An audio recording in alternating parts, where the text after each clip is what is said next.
एक बार माता पार्वती ने भगवान शिव से पूछा, हे प्रभु, समाज में मासिक धर्म के दौरान महिलाओं के लिए कुछ नियम और पाबंदियां क्यों होती हैं?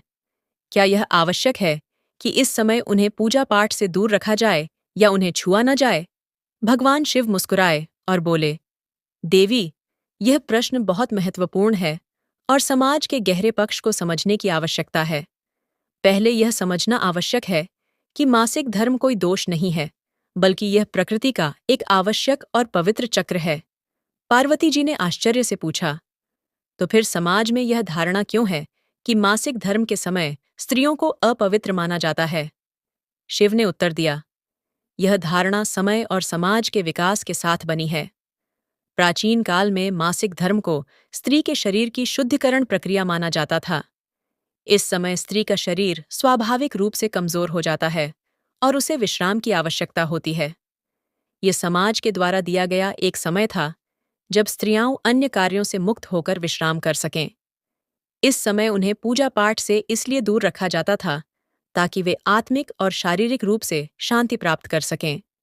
भगवान शिव ने आगे कहा, समाज ने इसे धीरे धीरे गलत समझ लिया और इसे अपवित्रता से जोड़ दिया। वास्तव में यह समय एक महिला के शरीर के लिए अत्यंत महत्वपूर्ण है।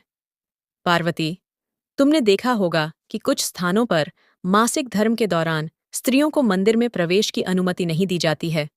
इसका कारण शारीरिक अशुद्धता नहीं, बल्कि यह है कि इस समय उनकी ऊर्जा का संतुलन भिन्न होता है। पार्वती जी ने कहा, तो क्या यह अनुचित है कि महिलाओं को इस समय पूजा पाठ से दूर रखा जाए? शिव ने गंभीरता से उत्तर दिया, यह अनुचित नहीं है यदि इसका उद्देश्य उनका विश्राम हो। यदि इसे अपवित्रता या दोष के रूप में देखा जाता है तो यह गलत है। प्राचीन काल में इसका वैज्ञानिक और सामाजिक कारण था, लेकिन समय के साथ लोग इसे अंधविश्वास और रूढ़िवादिता के रूप में देखने लगे।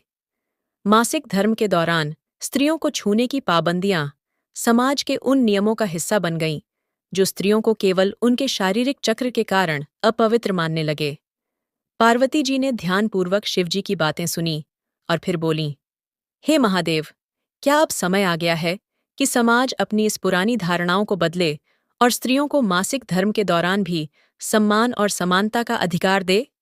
शिव ने सहमति में सिर हिलाया और बोले, हाँ देवी, समय आ गया है कि समाज इस विषय को नए दृष्टिकोण से देखे। स्त्रियां सृष्टि की वाहक हैं। उनका मासिक धर्म कोई अपवित्रता नहीं, बल्कि यह एक पवित्र प्रक्रिया है जो जीवन को जन्म देने की क्षमता देती है। समाज को यह समझने की आवश्यकता है कि मासिक धर्म के दौरान महिलाओं को अलग थलग करने के बजाय उन्हें सहानुभूति और समर्थन देना चाहिए। भगवान शिव की यह शिक्षा बहुत ही गहरी और सजीव है। मासिक धर्म के प्रति समाज की धारणाएं सदियों से बदलती आई हैं, लेकिन अब समय आ गया है कि हम इसे समझें और सम्मानजनक दृष्टिकोण अपनाएं। पार्वती ने मुस्कुराते हुए कहा, महादेव, मैं यह बात समाज तक पहुंचाना चाहती हूँ। स्त्रियां पवित्र हैं और उनकी शक्ति, चाहे वे किसी भी शारीरिक चक्र से गुजर रही हों, अपराजेय है। मुझे विश्वास है कि यदि समाज इस सत्य को समझेगा तो महिलाएं अपने शारीरिक और मानसिक स्वास्थ्य का अधिक ख्याल रख सकेंगी। शिव ने कहा, यह सत्य है।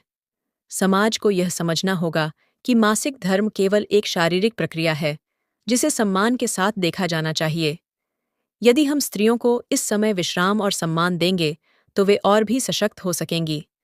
शिव और पार्वती के इस संवाद से यह स्पष्ट होता है कि मासिक धर्म के प्रति समाज में जो नकारात्मकता है वह समय के साथ गलतफहमी और अज्ञानता के कारण उत्पन्न हुई है। वास्तविकता में यह एक पवित्र और प्राकृतिक प्रक्रिया है।